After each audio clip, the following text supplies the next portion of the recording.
వాక్యం ధ్యానించుకుందాం. అందరూ తనలో ఉంచండి. మమ్మల్ని వ్యక్తిగా ప్రేమిస్తున్న దేవానికి స్తోత్రం.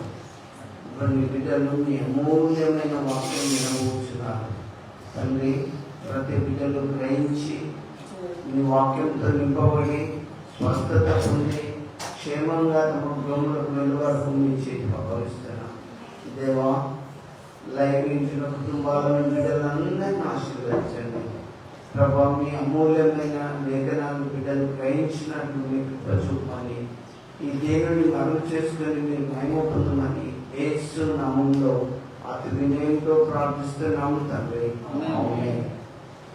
ప్రియమైనటువంటి దేవుని బిడ్డలారా, మరి మీరు ఒకసారి దేవుని వాక్యము అందరూ పరిశీలించాలి. ఈ రానున్న రోజుల్లో క్రైస్తవులకు చాలా శ్రమలు వస్తాయి. ఏదేమైనా కూడా మనం ధైర్యంగా దేవునిలో స్థిరంగా విశ్వాసంగా ముందుకు సాగాలి. ఎందుకంటే ఇది 70 ఏళ్ల యాత్ర. యేసుప్రభు చెప్పిన మాటలు మీకు ఒకటి జ్ఞాపకం చేస్తున్నా. ఎవరైతే 10 మందిలో నన్ను ఒప్పుకుంటారో నేను పరలోకమందు మరి అనేకులు ఎదుట నా దూతలు ఎదుట కూడా నేను ఒప్పుకుంటానని వాక్యంలో మనకు చెప్పింది. దేవుని బిడ్డారా, ఈరోజు నేను చెప్పే అంశం ఇంత నిర్బంధమా. క్రైస్తవులకు చాలా కష్టాలు వస్తాయి. ఒకరినొకడు అప్పగించుకునే రోజులు వస్తాయి. జనం మీదకి జనం, రాజ్యం మీదకి రాజ్యం లేస్తుంది. ఇదంతా శ్రమలకు ప్రారంభమవుతుంది. కాబట్టి మీరు ముందే అలర్ట్ ఉండి దేవుని వాక్యము గ్రహించి నమ్మండి. ఎందుకంటే ఇంత నిర్బంధమా. బైబిల్ గ్రంథంలో నిర్బంధము ఎవరికి వచ్చింది మనము ఇప్పుడు చూసుకుందాము. నేను షార్ట్గా చెప్పాను, చాలా ఉన్నాయి. ఎంత మందినైతే బైబిల్ గ్రంథంలో నిర్బంధించిందో చాలా ఉన్నాయి. కానీ నేను షార్ట్గా ఒక 5 మీకు జ్ఞాపకం చేస్తాను. పరిశుద్ధ గ్రంథంలో నుంచి నిర్గమకాండం 1వ అధ్యాయం 8 నుంచి 10 వరకు చదవండి. నిర్గమకాండం 1వ అధ్యాయం 8వ వచనం నుంచి 10 వచనాల వరకు చదవండి. అప్పుడు యోసేపును ఎరగని కొత్త రాజు ఐగుప్తునకు ఏలన ఆరంభించెను. చూడండి, యోసేపు యాకోబు కుమారుడు. అయితే యోసేపు ఎరగని కొత్త రాజు కథను దేశాన్ని పరిపాలిస్తుంది. దేశంలో ఉన్నవారు చట్టాలు తయారు చేస్తారు. ఆ చట్టానికి అనుగుణంగా మనం మసులుకోవాలి, ఉండాలి ఈ దేశంలో కానీ ఏ దేశంలో కానీ. అప్పుడు యోసేపును ఎరగని కొత్త రాజు కథను వచ్చి ఏమని చట్టం చేసిండో గమనించండి. అతడు తన జనులతో ఇట్లనెను, ఇదిగో ఇజ్రాయేలు సంతతైన ఈ జనము మనకంటే విస్తారముగాను బలిష్టముగాను ఉన్నది.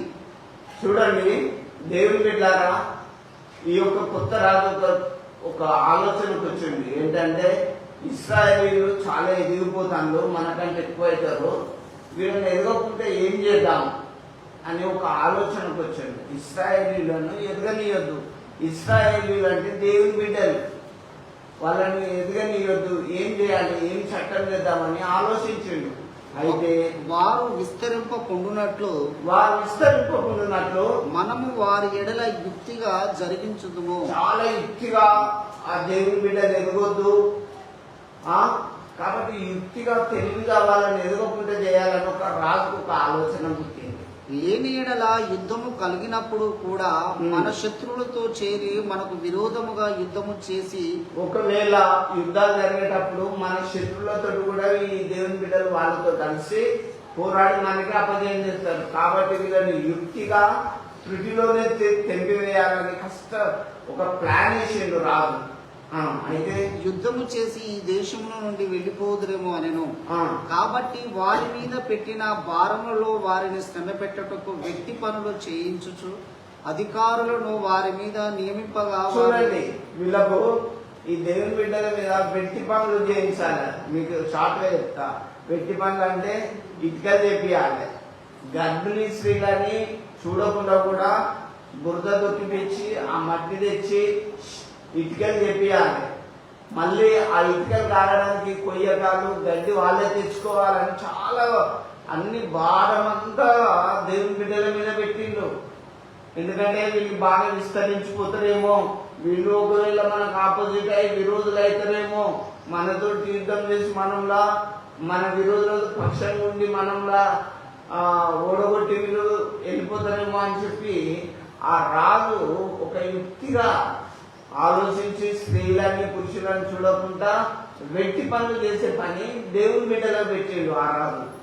అయితే వెట్టి పనులు చేయించు అధికారులను వారి మీద నియమింపగా వారు ఫరో కొరకు ధాన్యాదులను నిల్వ చేయును. అయిపోయిందా? 10వ వచనం అయిపోయిందా? మళ్ళీ 15 నుంచి 22 వరకు. మరియు ఐగుప్తు రాజు సిఫ్రాబుయం అను ఎబ్రియుల మంత్రసానులతో మాట్లాడి మీరు ఎబ్రి స్త్రీలకు మంత్రసాని పని చేయొచ్చు. చూడండి రాజు ఇంకేం చేసిందంటే వీళ్ళు బాగా ఎదుగుతారు కదా, అయితే ఈ ఎబ్రి స్త్రీలకు కాన్పు జరిగించేటప్పుడు మంత్రసాని పని జరిగించేటప్పుడు మీరు వెళ్ళి వాళ్ళకు ఆ డెలివరీ టైంలో మీరే హెల్ప్ చేయాలని చెప్పి ఆదేశంలో చెప్పిండు. అయితే కానుపు పీటల మీద చూసినప్పుడు మగవాడైన ఎడల వారిని చంపుడి, ఆడుదైన ఎడల దానిని బ్రతకనీయమని వారితో చెప్పాను. రాజు ఎంత మంది ఆగ్రహించింది చూడండి, ఎంత వ్యక్తి పని, ఎంత నిర్బంధం. అమ్మా నర్సులకు చెప్పిండు, అక్కడ ఉన్న నర్సులకు, ఈ దేవుని బిడ్డలు ఈ స్త్రీలు డెలివరీ అయిన టైంలో కాన్పు పీటల మీద మగ బిడ్డ పుడితే పురుటిలోనే గొంతు విసికి చంపేయండి, ఆడపిల్ల అయితే బ్రతకనీయండి అని పెట్టండి. ఏం రాదు చూడండి దేవుని బిడ్డలారా, ఎంత నిర్బంధం. దేవుని బిడ్డలకు శ్రమలు స్టార్టింగ్ నుంచే ఉన్నాయి, ఇదేం కొత్త కాదు. అందుకే మీరు ఎప్పటికీ ఎల్లప్పుడూ ప్రభుతో ఉండి ప్రార్థనలో, వాక్యంలో, విశ్వాసంలో, భక్తిలో మన నిత్య జీవితంలో కొనసాగాలని ప్రభు నామమును బట్టి నేను తెలియజేస్తున్నా. అయితే ఆ మంత్రసానులు దేవునికి భయపడి ఐగుప్తు రాజు తమకు ఆజ్ఞాపించినట్లు చేయక మగపిల్లలను బ్రతకనీయగా ఐగుప్తు రాజు ఆ మంత్రసానులు పిలిపించి మీరెందుకు మగపిల్లలను బ్రతకనిచ్చి తిరిగి. చూడండి, ఈ మంత్రసానులు ఎవరికి భయపడ్డారు? దేవునికి భయపడ్డారు. దేవునికి భయపడ్డా బిడ్డలు ఎవరైనా ఆశీర్వదింపబడతారు. బాగా గుర్తుపెట్టుకోండి, ప్రతీకారం తీసుకుంటే కాదు, దేవునికి భయపడాలి. ఈ జీవితం ఒక 70 ఏళ్ళ దీంట్లో పాపం తప్పులు అన్ని చేసి ఇక్కడ బ్రతికేదానికంటే ఒకరు చనిపోయిందే ఉత్తమం కదా. ఇక్కడ మంత్రసానులు దేవునికి భయపడ్డారు. దేవునికి భయపడి ఆ దేవుని బిడ్డలు ఎవరైతే, ఆ స్త్రీలు దేవుని బిడ్డలు ఎవరైతే అక్కడ మంత్రసాని పని జరిపిస్తున్నారో ఆ బిడ్డల దగ్గర పోయినప్పుడు మగ పిల్లగాడైనా కూడా బతకనిచ్చిండు. అయితే నా ప్రియ దేవుని బిడ్డలారా, మీరు సెలవిస్తున్నా, మీకేంటంటే కష్టంలో, బాధల్లో, నిర్బంధంలో, ప్రార్థనలో మీకు ఎదగాలి. ప్రార్థన చేసుకుంటే ఏం భయం లేదు జీవితంలో. కాబట్టి ప్రార్థనలో చాలా మంది దిగజారిపోతుంది, దేవుని ఆరాధించడంలో దిగజారిపోతుందని నేను మీకు తెలియజేస్తున్నా. కాబట్టి నా ప్రియ దేవుని బిడ్డలారా, ఎంత నిర్బంధంగా చూడండి, ఆ దేవుని బిడ్డలు డెలివరీ టైంలో ఆ కాన్పు పీటల మీద మొగోడు పుడితే చంపేయాలి, ఆడపిల్ల పుడితే బ్రతకనీయాలని ఆజ్ఞించిండు. అయితే ఈ మంత్రసానులు దేవునికి భయపడ్డారు. చాలా మంది దేవుడు అంటే లెక్కలేదు, భయం లేదు, భక్తి లేదు. ఈ రోజులలో విచ్చలవిడిగా తయారైన భక్తి భయం అనేది ఉన్నప్పుడు మన నిత్య జీవితంలో దేవుడు మనల్ని ఆశీర్వదిస్తాడు. అందుకు ఆ మంత్రసానులు ఎబ్రి స్త్రీలు ఐగుప్తు స్త్రీల వంటి వారు కారు. చూడండి, రాజు పిలిచిండు, ఏమమ్మా నేను నీకు ఆర్డర్ ఇచ్చిన కదా, ఆ ఎబ్రి స్త్రీలకు మగ పిల్లగాడు పుడితే చంపమని చెప్పిన కదా, ఎందుకు బ్రతకనిస్తానంటే నేను షార్ట్గా చెప్పిస్తాను, గమనించండి. అయ్యా మేము అలాగే వాళ్ళని చంపుదామని పోయినాం, కానీ వాళ్ళు మాకంటే చురుకైన వారు, చాలా యాక్టివ్గా ఉన్నారు ఎబ్రి స్త్రీలు. మేము ఎవరికి డెలివరీ చేసుకుంటాను, ఆ పిల్లలను రక్షించుకుంటాను, ఏం ఇబ్బంది లేకుండా మాకు అవకాశం ఇస్తారు, అందుకే మేము చంపలేకపోతున్నాం అంటాను. అయితే మీకు అదే 2వ అధ్యాయంలో మీరు ఒకసారి చూస్తే 23-24 వచ్చిన నా అక్కని చదువు లేవే మనుషులు.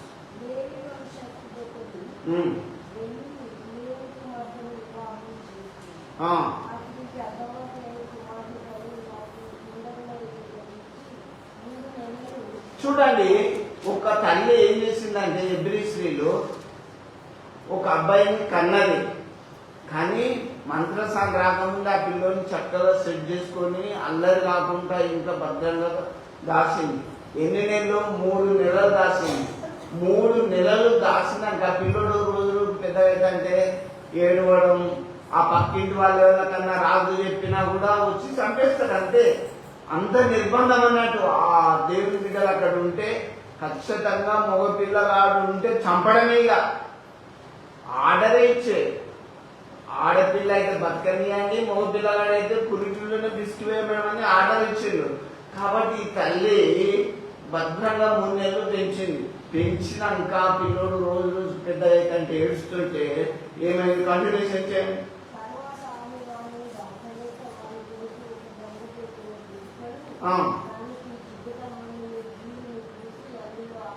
చూడండి, ఇక దాచలేక పిల్లోడు పెద్దగైతాడు కాబట్టి ఒక జమ్ము పెట్టె చేసింది, దానికి కీలు పూసింది, అందులో నీళ్లు పోకుండా ఒక పెట్టె చేసి ఆ పెట్టెలో బండబెట్టి ఏటి ఒడ్డున నదిలో జమ్ములో పెట్టి వచ్చింది. ఇంటికాడ ఉంటే మరి ఏడుస్తుండే. మీకు షార్ట్గా అర్థమయ్యేటట్టు చెప్తా. ఆ జమ్ము పెట్టెలో పెట్టి అక్కడ పెట్టి వచ్చినాక వాని అక్క మిరియాం కావలి పెట్టి వచ్చింది. తల్లి, బిడ్డ నేను ఆ తమిళ దగ్గర ఉంటే ఎవరైనా చూస్తారు, ఎవరైనా వస్తాను పోతారు, ఆ జమ్ము ఆ ఏటి ఒడ్డు జమ్ములో పెట్టిన తమ్ముడు ఏడిచినప్పుడు నువ్వు చూసుకో అని చెప్పి భద్రంగా కావలి పెట్టేసింది. అంటే ఎంత నిర్బంధం చూడు. మగ పిల్లగాడు ఇంట్లో ఉంటే ఎప్పుడు చంపుతారో. కాబట్టి ఈ తల్లి ఆ పిల్లోని భద్రంగా పెట్టెలు పెట్టి సాగుకుంటాంది. నిజంగా దేవుని బిడ్డలారా, మీరు అందరూ దేవునికి విలువైన బిడ్డలు. ఈ లోకంలో మనం ఏం తీసుకోపోలేము.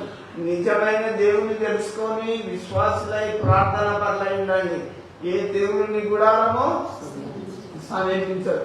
అయితే ఇక్కడ మీకు అర్థమైనట్టు చెప్తున్నా, ఆ జమ్ములో ఆ ఏటిలో జమ్ములో కొట్టుకోపోకుండా అక్కడ ఉన్నప్పుడు ఆ పిల్లోడు ఒకసారి ఏడుస్తున్న సమయంలో అదే టైంలో ఫరో రాజు కుమార్తె స్నానం చేయడానికి ఏటికి వచ్చింది. ఆ నది ఒడ్డుకు వచ్చేటప్పటికి అక్కడున్న పిల్లోడు ఏడుస్తుంటే వినబడ్డది. ఏంది ఎవరు ఏడుస్తుండ్రు అని ఆ పెట్టెను చూసే వరకు అక్కడ ఒక పెట్టె, ఆ పెట్టెను బయటకు తెప్పించి చూసే వరకు ఆ పిల్లోడు సుందరుడై బ్యూటిఫుల్ గా అందంగా ఉన్నాడు. పెట్టె చూసే వరకు ఏడుస్తుంది చిన్న పిల్లోడు. అయితే ఇక్కడ ఈ అబ్బాయి కొరకు కావాలి ఎవరు ఉన్నారు? వాళ్ళ అక్క మిరియాము దూరం నుంచి కావాలి చూస్తుంది. ఎవరన్నా వస్తారా, మా తమ్ముడిని ఎత్తుకపోతారా, ఏం చేస్తారో అని అక్క చూస్తుంది. అయితే మన పిల్లలు అయితే ఏమంటారు? మా తమ్ముడు మా అమ్మ పెట్టింది అందరు. కానీ దేవుని యొక్క వివేచన జ్ఞానం చాలా గొప్పది. అందుకే వాక్యం ఏం చెప్తుంది? మీకు జ్ఞానం తక్కువ ఉంటే నన్ను అడగండి అని చెప్తుంది బైబిల్.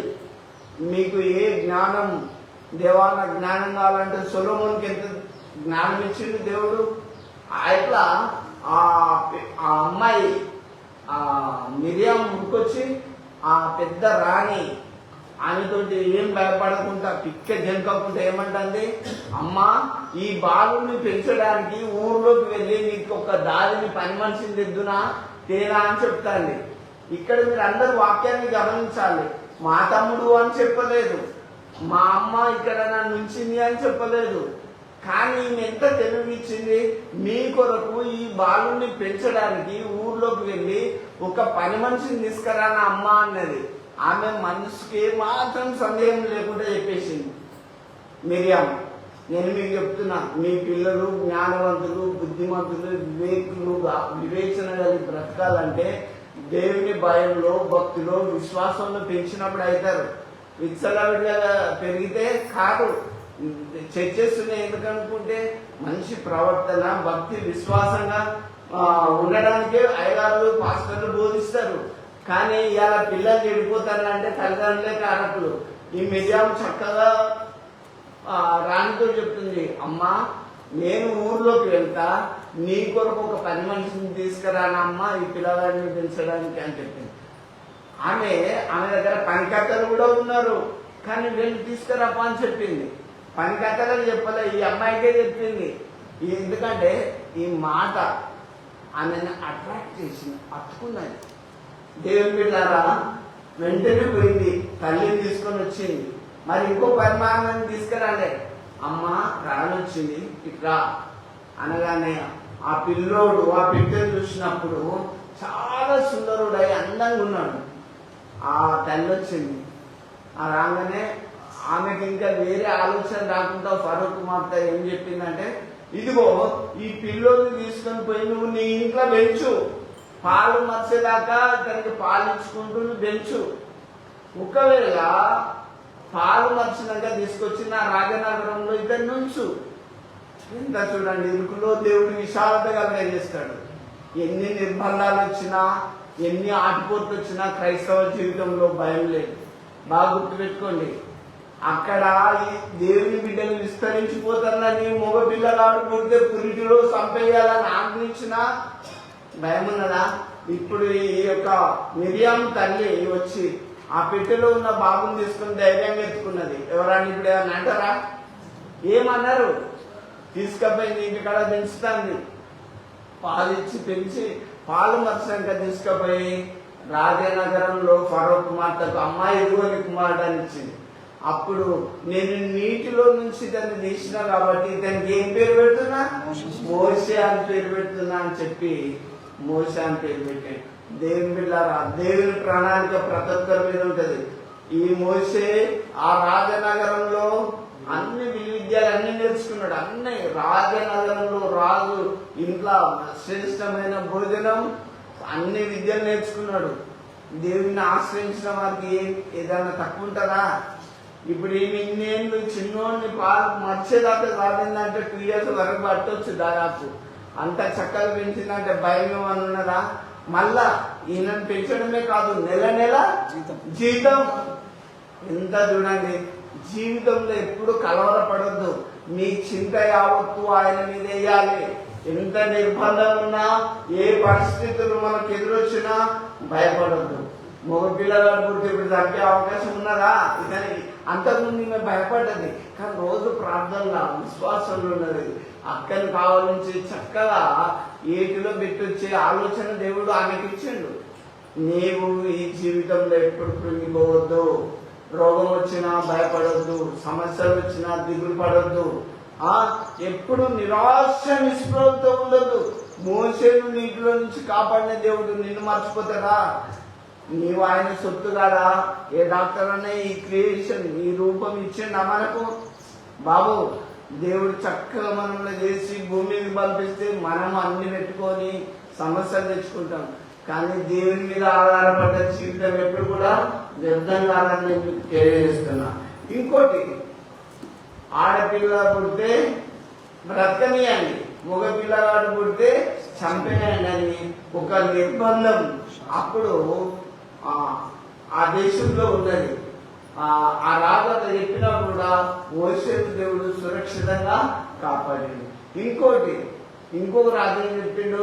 ప్రార్థిస్తే సింహం బోన్ లేస్తా. అరే, ప్రార్థనకు వస్తే సింహం బోన్ లేస్తారట. ఎంతవరకు ఇది కరెక్ట్? అప్పటి రోజులే ఇప్పటికి నేను తీసుకోండి. దానియేలు గ్రంథం 6వ అధ్యాయం 4-5 వచనాలు చూడండి.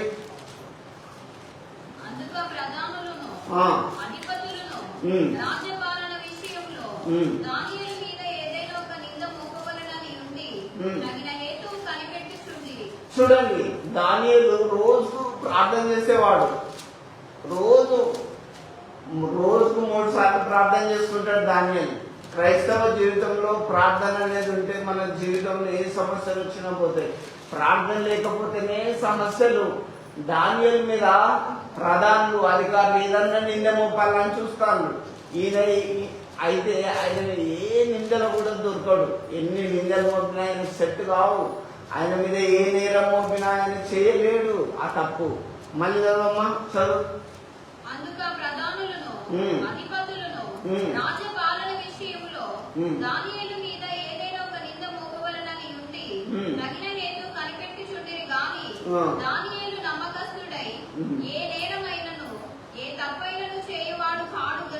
చూడండి, దానియేలు ఏ నేరమైనా ఏ తప్పైనా చేసేవాడు కాదు.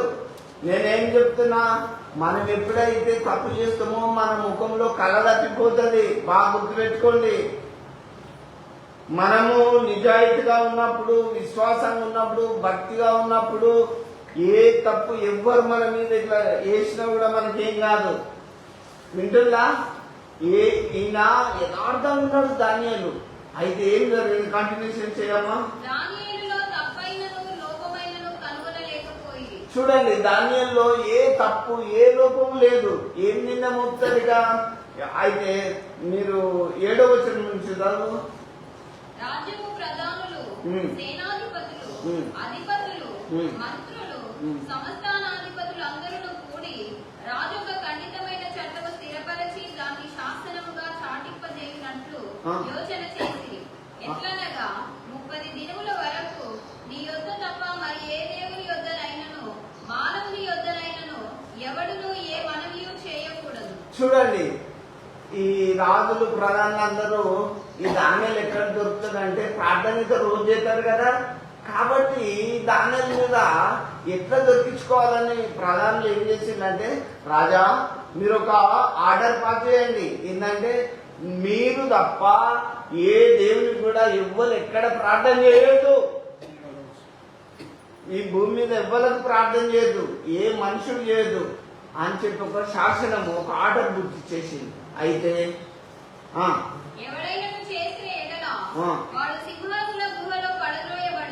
ఎన్ని రోజుల వరకు చేయొద్దు? 30 రోజుల దాకా ఎవ్వరు ప్రార్థన చేయొద్దు. ఈ ఆర్డర్ వచ్చేసింది. ఇప్పుడు తెచ్చుకుపోయేటోళ్ళకి బీసీలు వచ్చినాయి, బీసీ సర్టిఫికెట్ ఇవ్వాలట. నేను ఎప్పుడో 30 ఏళ్ళ కిందనే బీసీ సర్టిఫికెట్ తీసుకున్నా. ఎందుకంటే నేను మీకు చెప్తున్నా, ఏ ఆర్డర్ వచ్చినా ఏం కాదు. నువ్వు దేవునితో లింకప్ ఉంటావు కాబట్టి దేవుడే మీకు తోడుంటాడు. వింటున్నా దేవుని పిల్లారా? కాబట్టి ఇక్కడ దానియేలు మీద 30 రోజుల దాకా కూడా ప్రార్థన చేయదు. చేస్తే వానికి ఏం శిక్ష? సింహం గుహలో వేయబడతాడు. ఒక్కవేళ అయ్యా నువ్వు కనుక నీ దేవుడికి ప్రార్థన చేస్తే సింహం బోన్లో వేస్తానని ఆర్డర్ పాస్ చేసిండు రాజు. అబ్బా, ఇలాంటి నిర్బంధమైన స్టేజ్ లో ప్రార్థనకు వస్తారా? రారు కదా. నేను మీకేం చెప్తున్నానంటే, పరిస్థితులు ఎట్లున్నా ఏం కాదు, ఎన్ని నిర్బంధాలు వచ్చినా మనం యథార్థమైన జీవితం ఎప్పుడైనా బాగుపడతాయి. యథార్థంగా ఉన్న వాళ్ళు ఎప్పుడు కూడా చెడిపోరు. ఎవరికయ్యా, ఎవరికి చింత, ఎవరికి ఏతు లేని గాయం అంటే తాగటానికి, వ్యభిచారులకు, దొంగలకు, మోసగాళ్ళకి బాధ ఉంటుంది. నిజాయితీగా నీతిగా ఆకలి తప్పులతో ఉన్నా కూడా ఏం భయం లేదు జీవితంలో. ఇక్కడ దానియేలు గురించి నేను మీకు జ్ఞాపకం చేస్తా. 10-12 వచ్చిన చదవమ్మా.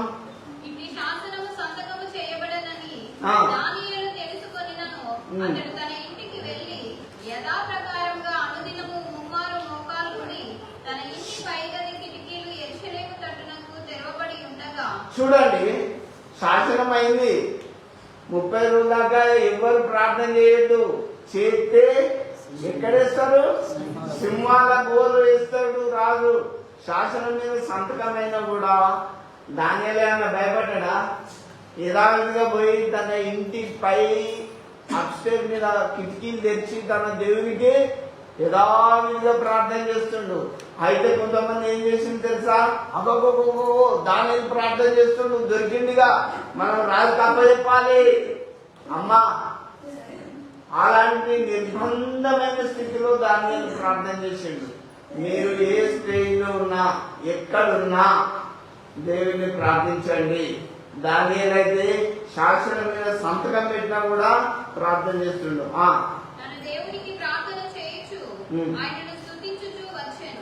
దేవుడికి ప్రార్థన చేస్తూ స్తుతిస్తూ వచ్చిండు. దేవుడు అనేది మన అంతరంగంలో ఉండే విషయం. దేవుని వాక్యం ఏం చెప్తుంది? ఏ గడియలో ఏం మాట్లాడాలో అదే టైంలో పరిశుద్ధాత్మ దేవుడు మీకు ఇస్తాడు.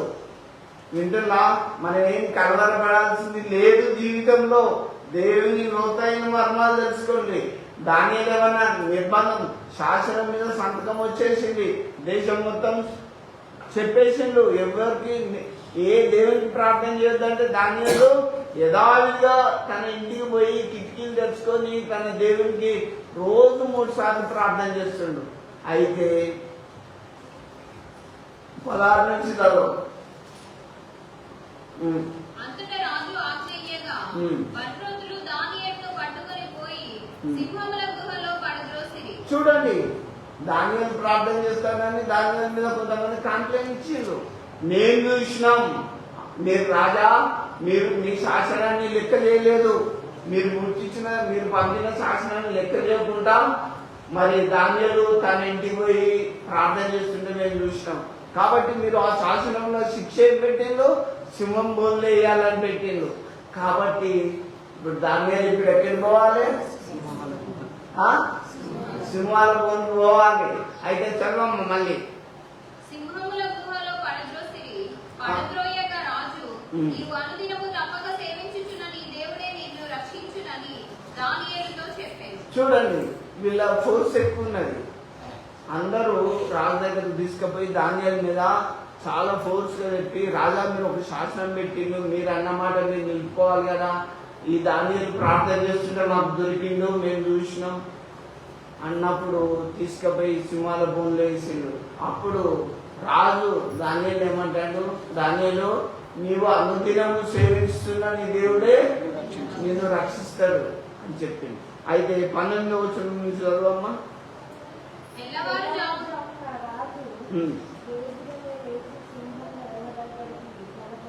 చూడండి, ఆ రాత్రంతా రాజు నిద్ర పట్టలేదు. రాజనగరంలో వాయిద్యాల సప్పులు లేవు. రాజుకు కలవరమైంది. అయ్యో నేను అంత మంచి దానియేలును సింహం బోన్లో ఎత్తి కదా అని నిద్ర పట్టకపోతే తెల్లవారగానే తెల్లవారుచుండగానే రాజు సింహం బోన్ దగ్గర పోయిండు. పోయినప్పుడు ఏం జరిగింది?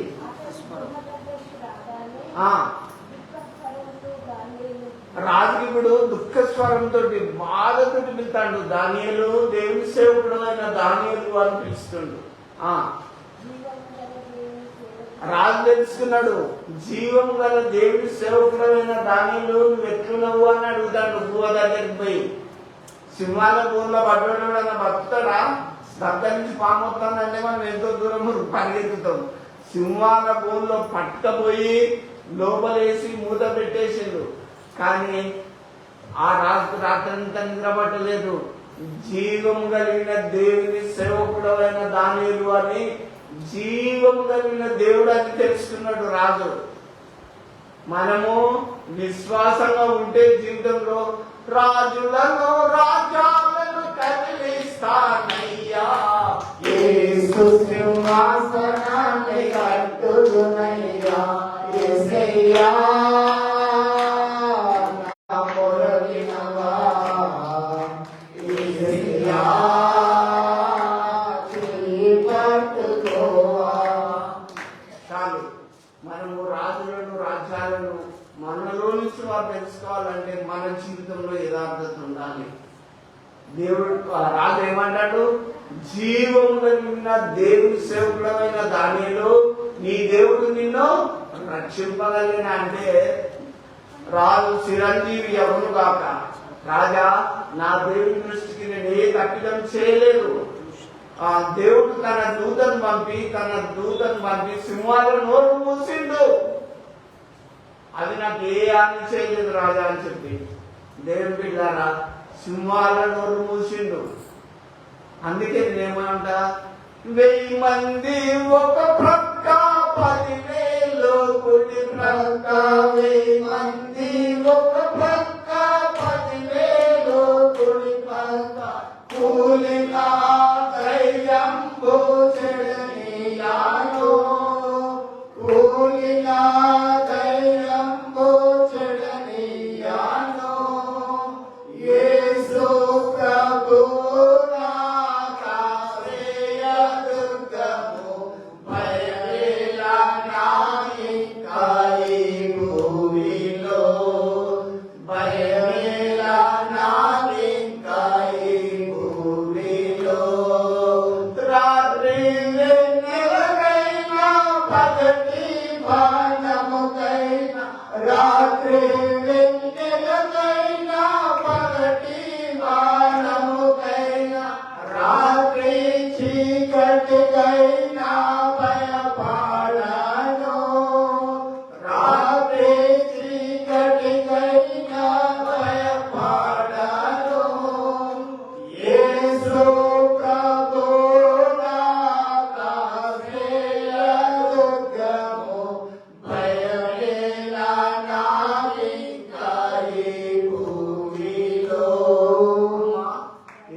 నిర్బంధాలున్నా భయపడం.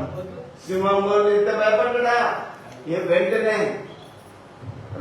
దానియేలు రాజుని ఎట్లా దీవిస్తాడు? సింహం బోలు నుండి రాజు చిరంజీవి అవులాక, రాజా నా దేవుని దృష్టికి నేను నేరం చేసిన వాడని కాను, దేవుడు తన దూతను పంపి సింహాల నోరు మూయించిండు అనగానే వెంటనే వేగనే ఎవరినైతే దానియేలు లోపల వేసిండో వాళ్ళని పట్టుకొచ్చి మళ్ళీ లోపల రిటర్న్ వేసిండు.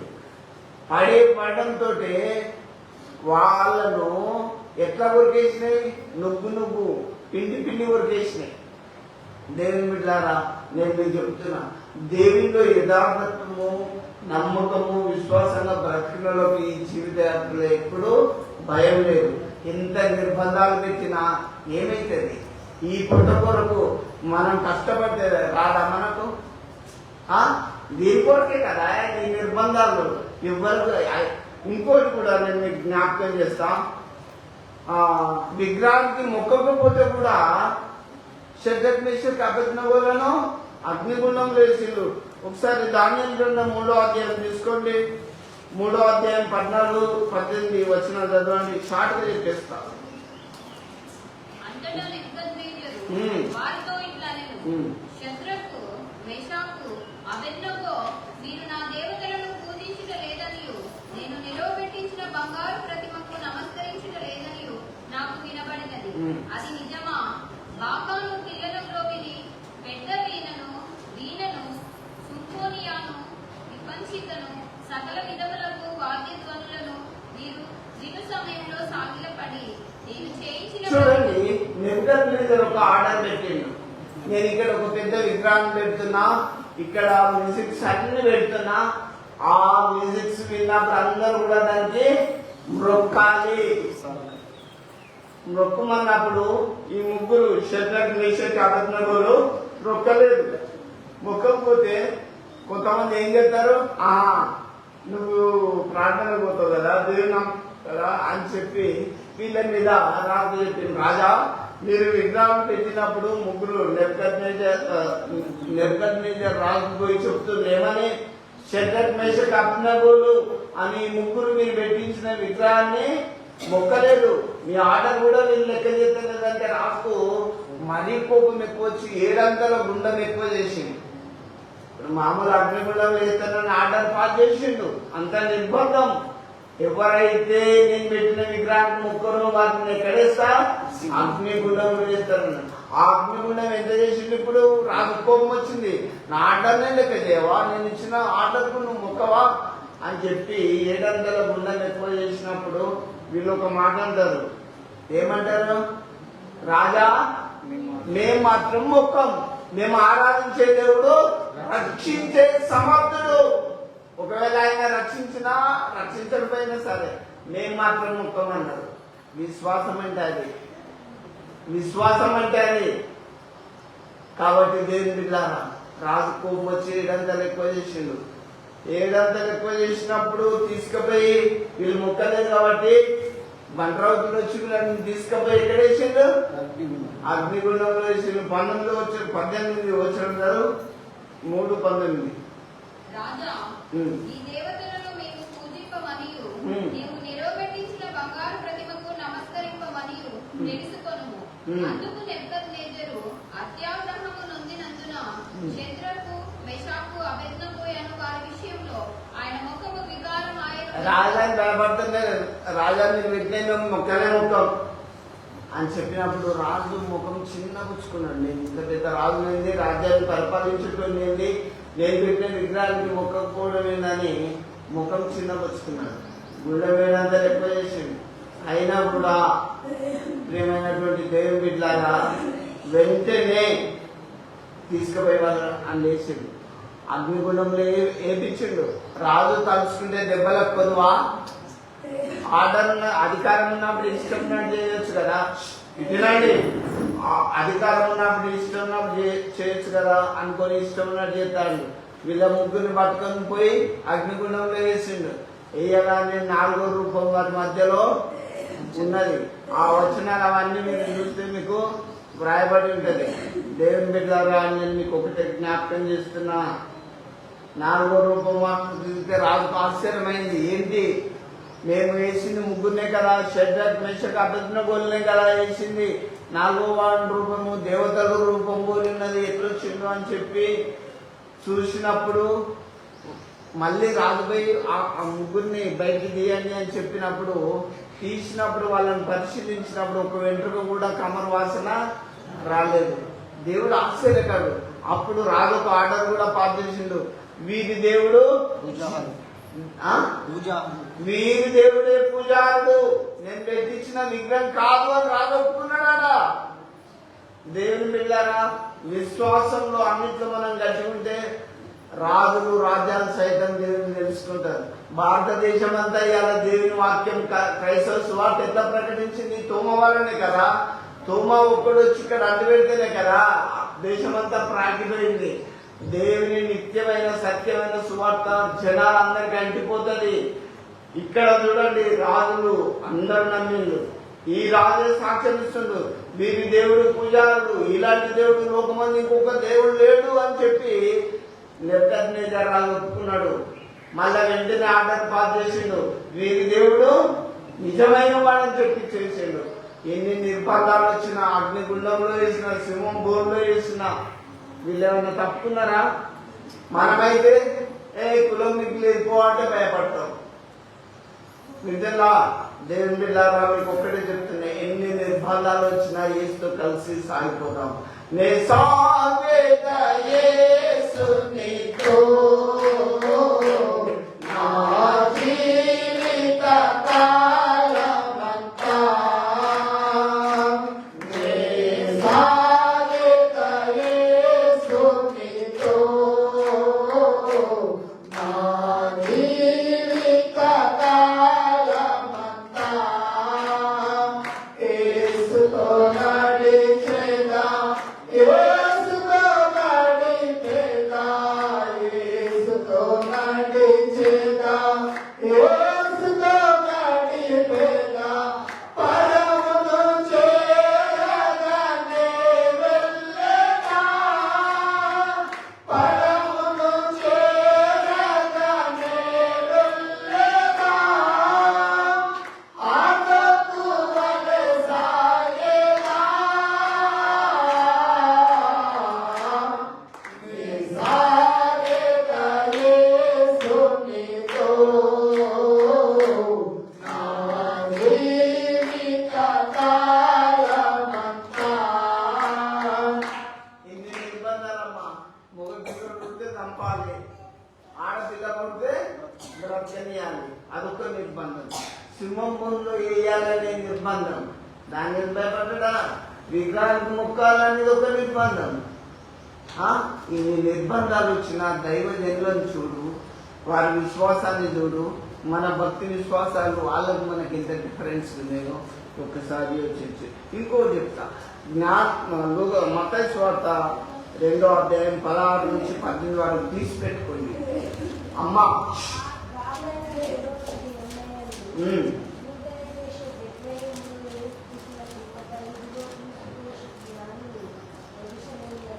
రెండో అధ్యాయం 16 నుంచి మీరు ఖచ్చితంగా బైబిల్ చదవండి.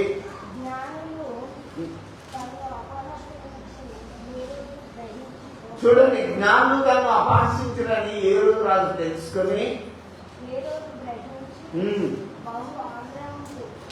చూడండి, యేసుప్రభు పుట్టిండు.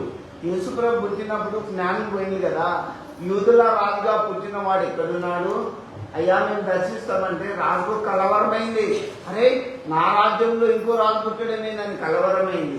జ్ఞానులారా, మీరు వెళ్ళి ఆ శిశువును పూజించి మళ్ళొచ్చి వర్తమానం నాకు చెప్పమన్నప్పుడు జ్ఞానులు వెళ్ళిండు, యేసుప్రభుని పూజించిండు. మళ్ళీ రిటర్న్ రాజు దగ్గరకు వచ్చినప్పుడు దేవదూత పోయి చెప్పింది, జ్ఞానులారా మీరు వచ్చిన మార్గంలో వెళ్ళకండి, వేరొక మార్గంలో వెళ్ళండి.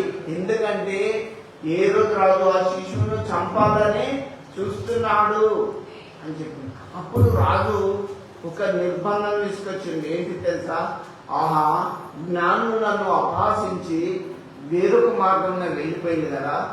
పొద్దున్నే బట్లారా, ఈ బెత్లెహేంలో ఉన్న, ఈ రామాలో ఉన్న మగ పిల్లలందరినీ 2 రోజులలోపు, ఇప్పుడు పుట్టిన కనిసి 2 నెలలలోపు పిల్లలందరినీ తలకాయలు కొట్టేయండి, చంపేయండి అని ఆర్డర్ ఇచ్చిండు. ఎందుకంటే యేసుప్రభు ఆ మందిరం పోతుడొచ్చు అని ఏ రోజు రాదు అనుకున్నాడు. అదే రాత్రి ఈయన తలంపు రాగానే దేవదూత యోసేపు మరియకు ఏం చెప్పింది తెలుసా? యోసేపు మరియా, మీరు లేచి ఆ ఇంటికి పారిపోండి, రేపు ఉదయమే కాదు చిన్నపిల్లలను చంపాలని చూస్తుంది, ఇదే రాత్రి వెళ్ళండి అనగానే వారు వెంటనే అదే రాత్రి లేచి వెళ్ళిపోయింది. దేవుని చిత్తం లేకుంటే ఒక తల వెంట్రుక కూడా జీవితంలో రాలిపోదు. ఒక వెంట్రుక నలుపు కానీ తెలుపు కానీ కాదని వాక్యం మనకు నేర్పిస్తుంది. కాబట్టి వెంటనే ఈ జ్ఞానం వెళ్ళలేదు. దేవదూత వచ్చి కళ్ళను వాళ్ళ దర్శనం ఇచ్చి చెప్పినప్పుడు వాళ్ళు వేరొక మార్గంలో పోతే రాజుకు బాగా కోపం వచ్చి వీళ్ళు నన్ను అపహాసించిండు, నా మాటలు లెక్క చేయలేదని రామాలో ఉన్న పిల్లలందరినీ చంపేసిండు. అక్కడ 2వ అధ్యాయం మత్తయి సువార్త 2:16-18 వరకు చూడండి.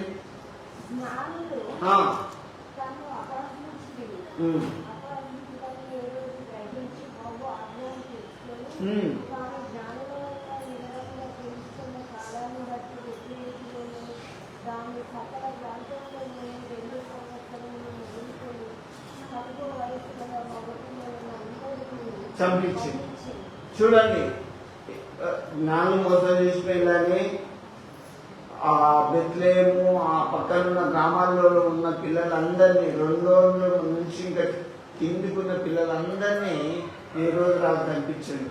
రాజులు ఇలాంటి పనులు చేస్తే ఎట్లుంటుంది చూడండి, ఎంత నిర్బంధం. కానీ యేసుప్రభు ఎప్పుడో ఐగుప్తుకు పారిపోయిండు. ఇరుకులో విశాలత కలగ చేస్తాడు దేవుడు. రేపు వచ్చే శ్రమ నుంచి మిమ్మల్ని రక్షిస్తాడు. ఈ యాత్ర ఎంతకాలం అనుకుంటాను మీరు? 70 ఏళ్ళే మనం బ్రతికేది భూమి మీద. 70 ఏళ్ళ వరకు కళ్ళు కనబడి పనులు వచ్చిపోతాయి, కాళ్ళు నడవరాదు, జీవితమే ఖరాబ్ అవుతుంది. దుర్దినములు రాకముందే, సరిపతి వదిలిపోకముందే ఎన్ని నిర్బంధాలు వచ్చినా మీరు భయపడకుండా దేవుని నమ్మాలని ప్రభు వాక్యాన్ని బట్టి చెప్తున్నా.